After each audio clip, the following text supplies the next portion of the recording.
Dans cette vidéo, on va parler de la procédure de regroupement familial pour un étranger qui réside de manière légale en France. Donc, la procédure de regroupement familial permet à un étranger de demander à être rejoint en France par son époux, ou bien ce soit un époux ou bien une épouse et ses enfants. Donc, quelles sont les conditions à remplir par l'étranger en France? Donc, parmi les conditions, donc, il doit avoir un séjour régulier. Donc, l'étranger, à l'origine de la demande de regroupement, doit résider au moins 18 mois en France avec un titre de séjour, soit une carte de séjour de moins une année, mention salarié, vie privée et familiale, ou bien étudiant, visiteur, etc. Soit une carte de résident ou carte de résident de longue durée UE, délivrée par la France de 10 ans, et ou bien soit récépissé des demandes de renouvellement d'un de ces titres. Pour les Algériens, ça diffère pour quelques conditions, mais ici je vais parler d'une façon générale. Donc l'étranger polygame résidant en France avec une première épouse ne peut pas demander le regroupement familial pour faire venir sa deuxième épouse. La carte de séjour de l'étranger polygame peut être retirée dans les cas suivants. Il a fait venir plus d'une épouse en France, ou bien s'il a fait venir les enfants de l'épouse qui ne réside pas avec lui en France, sans prouver qu'il est décédé ou qu'il n'a plus l'autorité parentale sur ses enfants. Et il faut aussi savoir qu'il y a les conditions de ressources. Pour les conditions de ressources, d'une manière générale, un étranger doit justifier de ressources stables et suffisantes pour assurer l'accueil de sa famille dans de bonnes conditions. Mais dans certains cas, c'est-à-dire si la personne il a plus de 65 ans et qu'il réside régulièrement en France depuis au moins 25 ans et qu'il est marié depuis au moins 10 ans, la demande de regroupement familial qui concerne l'épouse. Donc, dans ce cas, il n'y a pas de condition de ressources si le demandeur répond aux 4 conditions suivantes, c'est-à-dire qu'il a plus de 65 ans et qu'il réside en France depuis au moins 25 ans et qu'il est marié depuis au moins 10 ans. Donc, dans cette situation, s'il demande que sa femme le rejoint en France, donc il n'y a pas de condition de ressources. Un autre cas aussi, pour la personne qui touche les allocations supplémentaires d'invalidité ou bien pour l'allocation aux adultes handicapés, dans ce cas aussi, il n'est pas demandé d'avoir des ressources suffisantes si on fait le regroupement familial. Mais à part ces deux cas, l'étranger doit toujours justifier de ressources stables et suffisantes s'il veut pour assurer l'accueil de sa famille dans de bonnes conditions. Donc ces ressources doivent atteindre un certain montant net qui varie en fonction de la taille de la famille. Donc si la taille de la famille est entre 2 à 3 personnes, donc l'étranger doit avoir comme ressource mensuelle minimum, moyenne du salaire minimum de croissance, le SMIC net mensuel, soit en moyenne 1302,64 € sur les 12 derniers mois précédant la demande.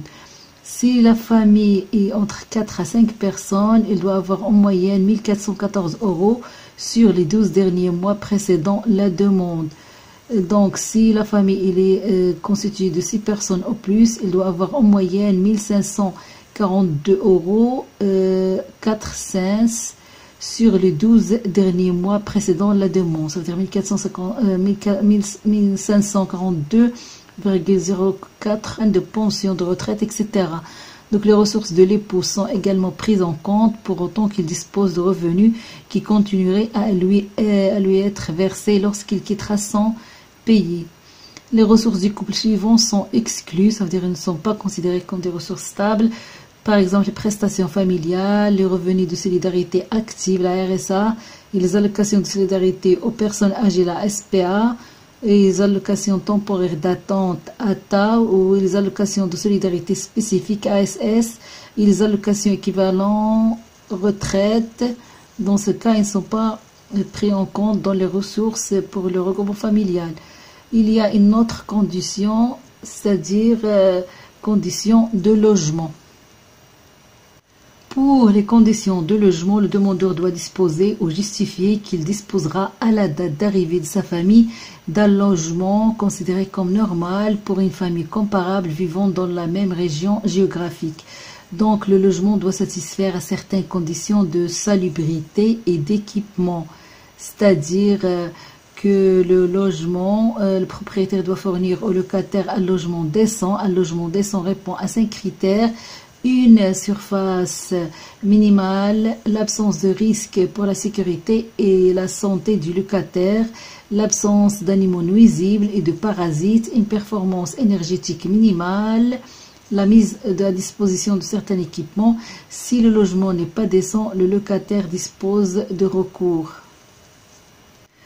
Et donc, pour le logement, suivant la zone géographique où le logement est situé, il doit présenter une surface habitable totale suivante, au moins égale à, en zone A bis et A, il doit avoir 22 mètres carrés pour un couple sans enfants ou 2 personnes. Il faut ajouter 10 mètres carrés, 10 mètres carrés par personne supplémentaire jusqu'à 8 personnes au total et 5 mètres carrés par personne supplémentaire au-delà de 8 personnes.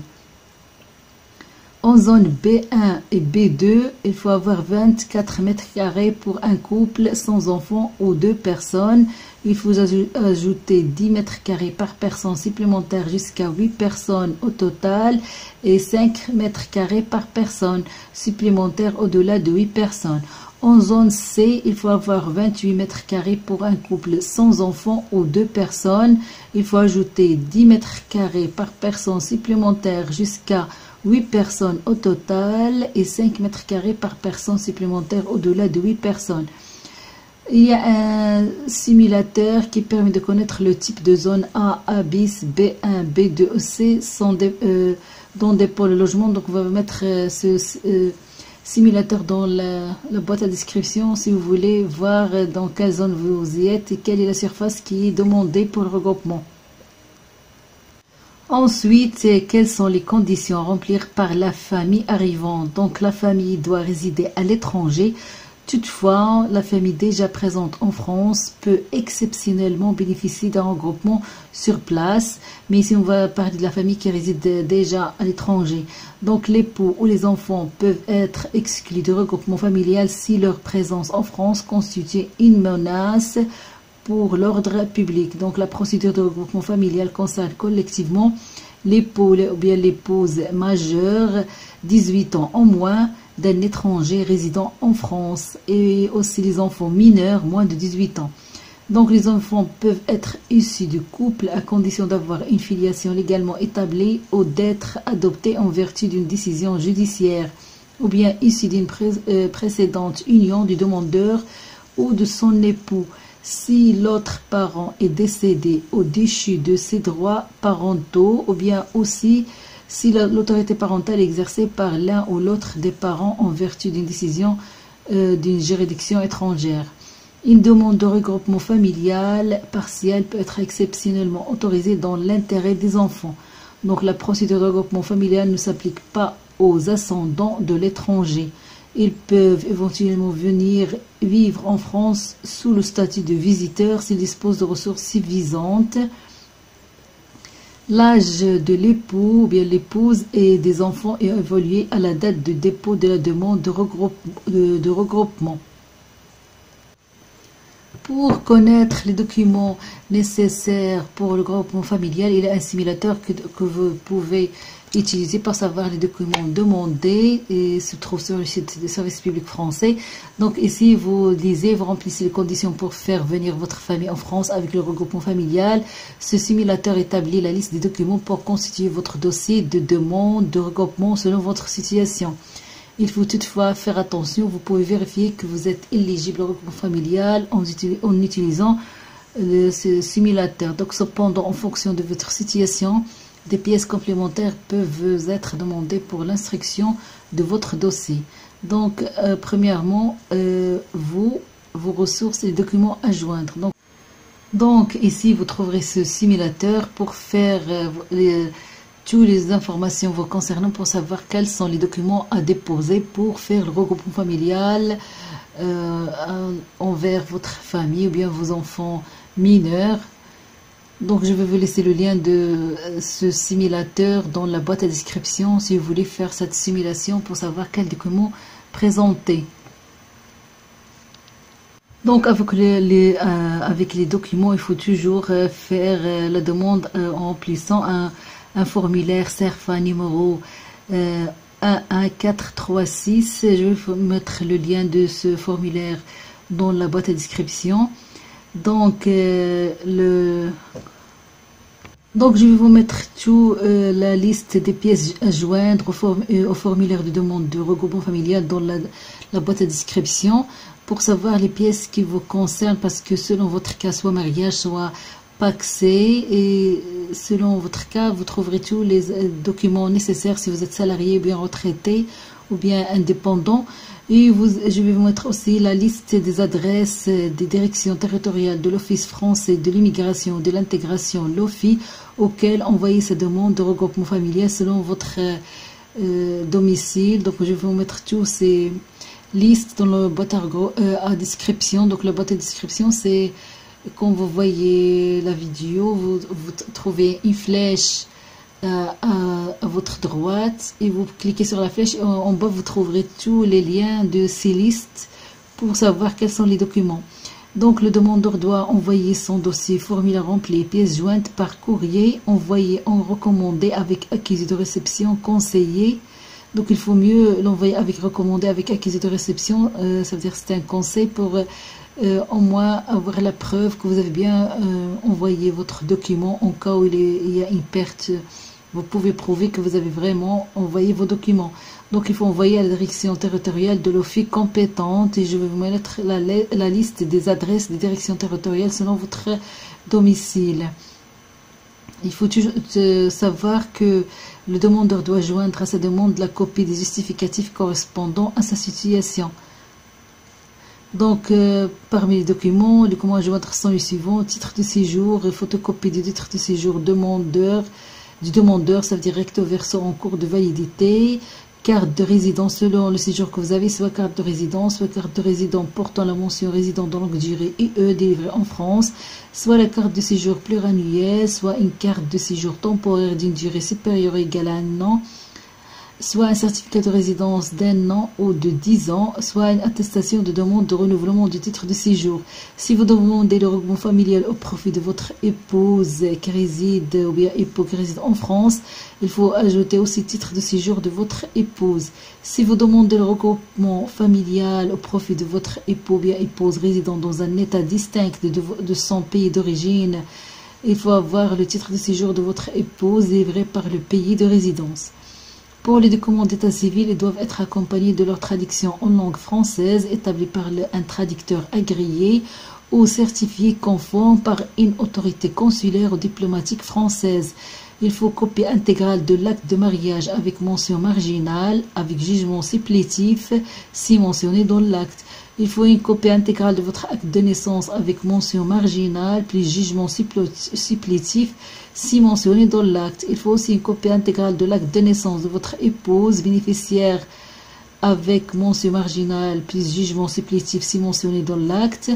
Il faut aussi une copie intégrale de l'acte de naissance de chacun de vos enfants si vous voulez faire venir aussi les enfants avec votre épouse, si vous avez des enfants mineurs, et ou de votre épouse avec mention marginale. Cela concerne aussi vos enfants résidant déjà dans le logement en France, plus un jugement supplétif si mentionné dans l'acte. Si vous êtes ressortissant d'un pays dont la législation autorise la polygamie, il faut aussi un jugement de divorce vous concernant et ou de votre épouse si vous êtes déjà divorcé, jugement irrévocable ou définitif si divorce à l'étranger. Donc il faut aussi déclaration sur l'honneur certifiant que le regroupement familial ne créera pas une situation de polygamie sur le territoire français. Si le regroupement familial est demandé au profit d'un ou plusieurs enfants selon votre situation, il faut jugement de divorce concernant ou bien de votre épouse, jugement irrévocable définitif si divorce à l'étranger, si vous êtes déjà divorcé à l'étranger. Ou bien il faut jugement attribuer l'autorité parentale si vous voulez faire venir les enfants sans leur mère, sauf si le jugement de divorce le précise. Ou bien il faut avoir le jugement attribuant le droit de garde des enfants, sauf si le jugement de divorce le précise. Il faut aussi lettre de l'autre parent autorisant la venue de l'enfant en France dont la signature est authentifiée dans les formes prévues par la législation des pays de résidence ou par le consulat de France compétent. Il faut, ou bien si vous êtes adopté, il faut avoir le jugement d'adoption, ou bien un kafala judiciaire algérien si vous êtes algérien. Il faut aussi un acte de décès de votre époux si leur mère est morte, si vous voulez faire venir des enfants. Il faut avoir la preuve que l'épouse est morte avec un acte de décès de votre épouse, bien époux, de votre première épouse ou de l'autre parent. Il faut aussi décision judiciaire prononçant le retrait de l'autorité parentale de l'autre parent. C'est dans le cas où vous voulez faire des enfants, c'est sans condition selon le cas où vous vous trouvez. Ou bien il faut avoir déclaration d'abandon de l'enfant par l'autre parent, de disparition ou d'absence de l'autre parent auprès du tribunal, ou bien avoir livret de famille. Il faut avoir ou bien attestation de votre épouse ou bien époux autorisant la résidence de l'enfant bénéficiaire au domicile et documents de circulation pour étrangers mineurs ou certificat de scolarité des enfants présents en France. Donc, il faut aussi lettre d'explication du regroupement familial. Si le regroupement familial n'est pas demandé pour l'ensemble de la famille, vous devez justifier votre demande au regard de l'intérêt du ou des enfants. Et aussi pour les ressources, c'est selon votre cas, si vous êtes salarié, je vais vous mettre tous les documents nécessaires parce que selon le cas, si vous êtes salarié, il faut avoir le dernier avis d'imposition ou de non-imposition, ou sinon celui de l'année précédente, dernière déclaration de revenus visée par les services fiscaux. Il faut avoir aussi le contrat de travail, attestation de travail de l'employeur de moins de 3 mois, signé et portant le cachet de l'entreprise. Pour les missions d'intérim, il faut fournir uniquement l'attestation de travail de l'employeur. Il faut avoir aussi certificat de travail si plusieurs employeurs produisent les certificats de chacun d'eux. Il faut aussi avoir le bulletin de salaire pour les missions d'intérim, fournir uniquement. Il faut aussi avoir le bulletin de salaire, mais si c'est pour les missions d'intérim, il faut fournir uniquement l'attestation de travail de l'employeur. Si vous êtes salarié du PTP, justificatif de versement des congés payés par la caisse des congés payés du PTP. Il faut aussi justificatif de versement des indemnités journalières de la sécurité sociale lors d'un arrêt de maladie, congé maternité, congé parental ou d'un accident de travail. Et pour le justificatif de logement, il faut montrer est-ce que si vous êtes locataire, ou bien sous-locataire, ou bien propriétaire, hébergé. Dans tous les éléments, je vais mettre la liste pour savoir dans quel cas vous vous trouvez. Et pour le délai de traitement d'une demande, il y a une vérification du dossier. C'est l'OFII qui vérifie le dossier. Si le dossier est complet, le demandeur reçoit par courrier une attestation de dépôt précisant la date de dépôt. Le préfet du département du domicile et on est informé par l'OFII. Si, ça veut dire l'Office française d'immigration. Si le dossier est incomplet, il est retourné au demandeur par l'OFII pour le compléter. Donc, comment ça se passe pour l'étude de la demande? Donc, l'OFII, l'Office français de l'immigration, confie dans un premier temps l'instruction du dossier au maire de la commune du domicile du demandeur, ça veut dire au demandeur de regroupement familial, ou au maire de la commune où l'étranger qui demande le regroupement familial envisage de s'établir après le regroupement. Donc, le maire vérifie si les conditions de ressources et de logement sont remplies. Des agents spécialement habilités peuvent visiter le logement pour vérifier qu'il répond aux conditions minimales de confort et d'habitabilité. Lorsque le demandeur ne dispose pas encore du logement au moment de la demande, la vérification est effectuée au vu des informations fournies dans le formulaire CERFA numéro 11437. Donc, il faut déposer une attestation à mise à disposition d'un logement dans le cadre d'un regroupement familial avec le formulaire CERFA. Je vais vous mettre ce formulaire que vous devez déposer avec le formulaire si vous n'avez pas encore le logement, mais vous avez une promesse d'avoir ce logement. Donc, l'étranger, le propriétaire ou vendeur du logement doivent y indiquer les informations suivantes: la date de disponibilité du logement, superficie, ensemble des caractéristiques du logement. Si les conditions sont remplies, le regroupement familial peut être autorisé. Le maire peut aussi vérifier à la demande du préfet que l'étranger respecte bien les principes essentiels de la vie familiale en France.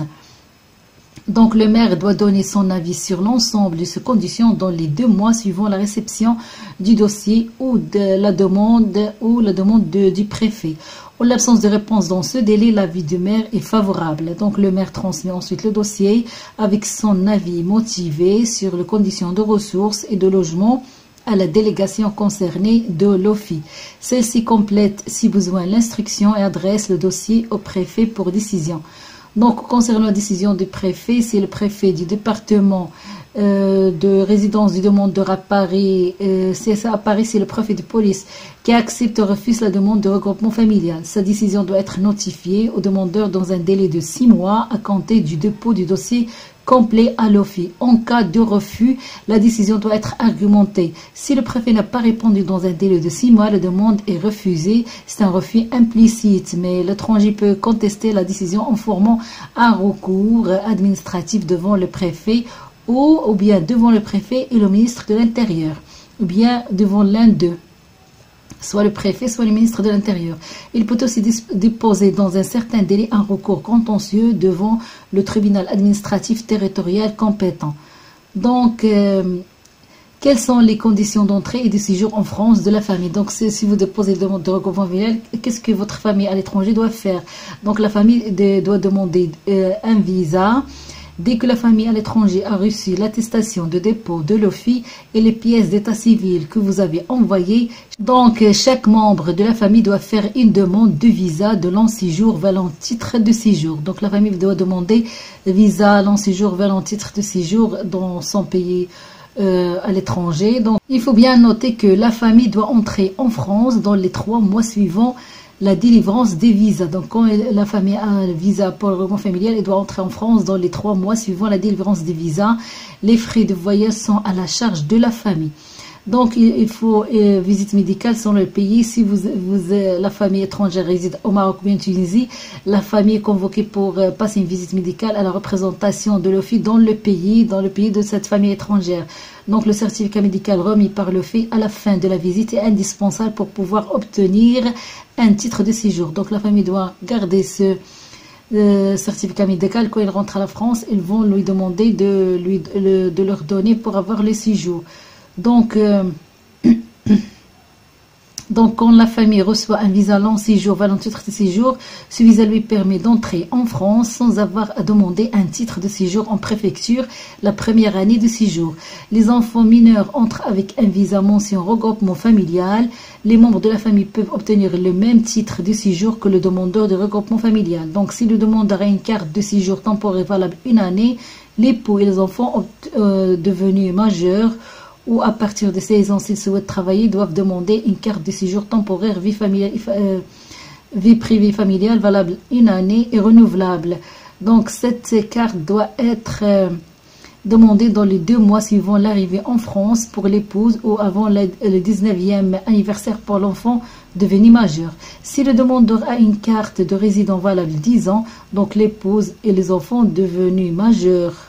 Donc, l'épouse et les enfants devenus majeurs ou à partir de 16 ans, s'ils souhaitent travailler, doivent demander une carte de résident valable 10 ans et renouvelable. Cette carte doit être demandée dans les 2 mois suivant l'arrivée en France pour l'époux et avant le 19e anniversaire pour l'enfant devenu majeur.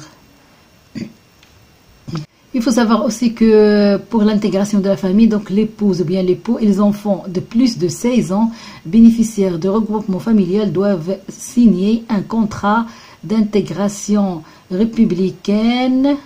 Donc, le contrat d'intégration républicaine est conclu entre l'État français et tout étranger non européen admis au séjour en France ou étant installé durablement, sauf exception. Donc, le signataire s'engage à suivre des formations pour favoriser son insertion dans la société française. Donc, la formation civique obligatoire et en formation linguistique peut vous être demandée en fonction de votre niveau en français. Pour plus d'informations, je vais vous laisser le site du service public français pour savoir comment déposer la demande, comment ça va se passer pour la procédure, aussi pour la famille à l'étranger. Tout cela est bien expliqué sur le site du service public pour le regroupement familial d'une famille avec un résident légalement en France qui est étranger.